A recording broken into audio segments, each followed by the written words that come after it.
Let us see how this type of water affects human blood. The doctor is drawing blood from a patient's finger.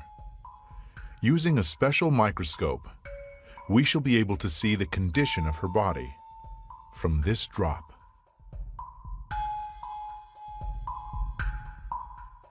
These are red blood cells, and they've lost their electrical charge, so they're all stuck together in a formation called a rouleau. Here's a huge symplast. Symplasts are associated with heart disease and arthritis and lung disease and many other conditions that could be coming in the future. The doctor asks the patient to drink a small amount of structured water. After 12 minutes, the doctor again draws blood from the patient and studies it.